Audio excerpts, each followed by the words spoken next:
Very good morning to the students of class 8, and in the last class we were discussing about the topic fossil fuels and the different types of coal, that is anthracite, the best quality of coal, and then we also discussed about anthracite, then the other one is bituminous coal, and the third one is lignite. And then we also talked about the carbonization and also carboniferous age. And then today we are going to discuss about the destructive distillation of coal.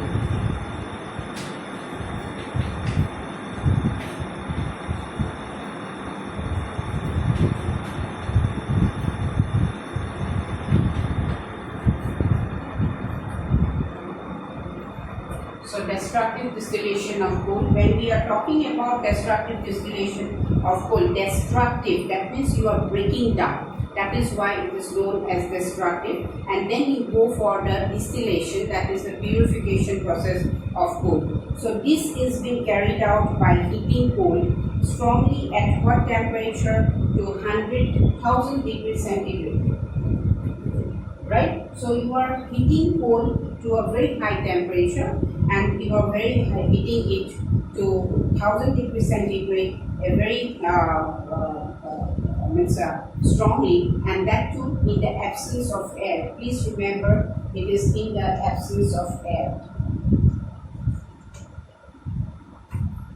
Right? So when you are heating it in the absence of air, then what happens? It gives you various organic, useful and organic and inorganic products, and these products can be defined as like coke. The first one is coke, and this, when the residue which is being left behind in destructive distillation and of coal is actually carried is coke, right? And then it is a very pure form of coal, carbon, and it is a good fuel, and it does not burn with smoke. That means there is no smoke, and it is also used to heat. It is also used to reduce metal oxides. Like suppose you are having metal oxides, that means oxides of metal. That means a metal combined with oxygen. Then that oxygen can be removed from that metal oxide with the help of coke, and also it is like iron oxide, the zinc oxide, okay, to get the metals. Now next one is, first one as I told you, it is coke, right? Number two is coal gas. Number two is coal gas, and this is a mixture of hydrogen and methane. Coal gas is it's like coal gas, that means it is a mixture of hydrogen, then methane, then carbon monoxide. I hope you know what is carbon monoxide. It is CO. CO. Why it is carbon? C is the symbol for carbon, and oxygen, that means here mono oxide. Oxide is oxygen, and mono, why mono? That means it is one atom of oxygen. That is why it is monoxide. Mono means one. So when you are, and then there will be other gas which is also present in coal gas, and that is why it is known as coal gas. And it was generally used for domestic cooking and also for lighting, but now it is not used. It is in use too much.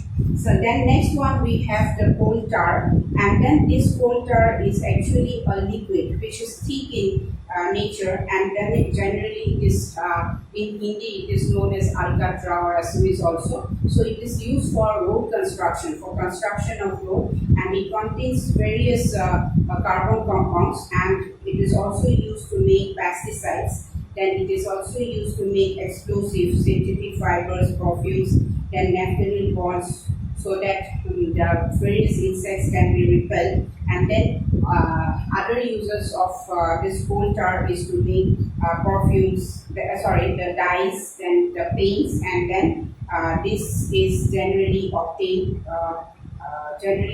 from petroleum. Next is ammonium compounds. So what is ammonium compounds? Those compounds which has NH 4. This is ammonium. So ammonium compounds, right? So this is being given off during the destructive distillation of water, destructive distillation of coal, and then when it is dissolved in water, they give that ammoniacal liquor. That means the mixture of ammonia, and then it is used for making the fertilizers which are nitrogenous. Okay, so next is there is an experimental demonstration of the destructive distillation of coal. So here you take two boiling tubes, right? That test tubes. So here in the laboratory, and then you name them as A and B. So after you put the powdered coal in the first test tube, and then you and the half fill the second test tube you half fill with water, and then that is you need to actually refer to figure 5.5. So what happens here is that when you just in the experimental demonstration of the coal tar, so you okay.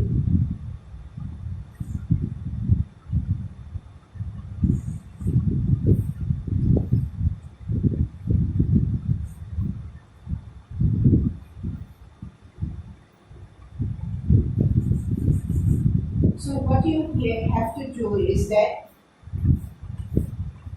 you take two test tubes, which is A and B, and in the first test tube, if you name this as A and this one as B, so here you take the powdered coal, and then and in the second one you half fill with water. This you half fill with water, and then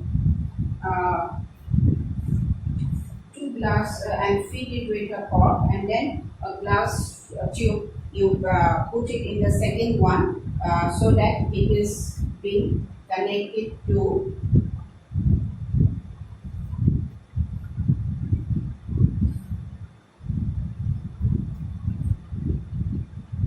so what after that you set up the experiment in this way, and then you heat the coal strongly in the test tube too, and then when you are heating it then you will find that the gas is being given off in the water in test tube B.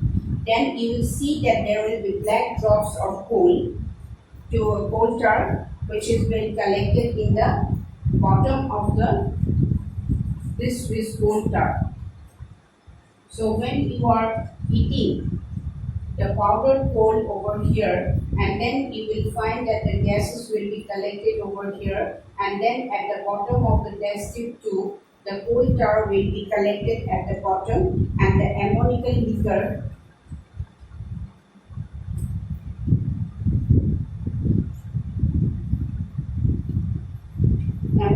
liquor will be mixed with that in test tube B, and then coal gas will pass through the water, and then it will rise up, right? And then this coal gas, it will rise up.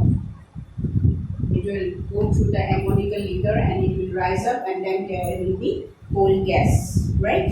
And this coal gas, as I told you, it will be collected over here, and the gas and it can be lighted at the end of the open tube. So this residue that is left in tube A after the gas is stopped is actually coal. So the residue that will be left over here is coal. So as I repeat it, that means you take two test tubes A and B, and then in test tube A you take the powdered coal, and then you heat it with a flame. And after that, when you will find that the gas will be collected over here, and then this one is half filled with water. So what will happen? The coal tar will be deposited in the at the bottom of the test tube B, and this ammonical liquor will be mixed up with the water, and then the gases, the whole gas will rise up along this tube, and it will get a brighter, it will burn, and then the residue that will be left in tube A after it has been burned, that means the gases is evolved, is actually coal. So that is actually the experimental demonstration of the destructive distillation of water, and this will by this you can actually separate out the different fractions of coal. So as we move on with the petroleum. With petroleum,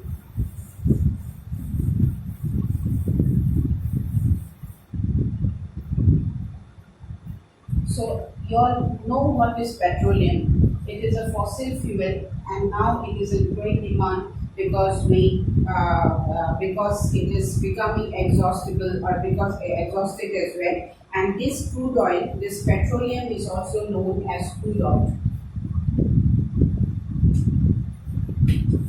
This petroleum is also known as crude oil, and they are trapped in underground rocks, and that is why they are known as petroleum, which means petra means oil, and oleum is petra means rock, and oleum is oil. So that means it is known as petroleum because petra means rock, and this oleum means oil because oil is trapped in the underground rocks. That is why it has derived the name, and it is a mixture of several hydrocarbons. Hydrocarbons means what? Hydrocarbons. What does hydrocarbon means? It is a compound of hydrogen, hydro, and carbon, right? So it is a mixture of hydrogen and carbon. That is why it is known as hydrocarbons. So that is it contains a number of carbon atoms, and then it varies from 1 to more than 100. And this the different compounds in the petroleum, they can be separated and used in various ways. And the most important use of petroleum, as you know, is fuel. And then petrol, diesel, kerosene, they are some of the fuels that is obtained from petroleum. So I'd like to end my class over here, and we will have further discussion in our next Google class. Till that time, thank you very much and have a good time ahead.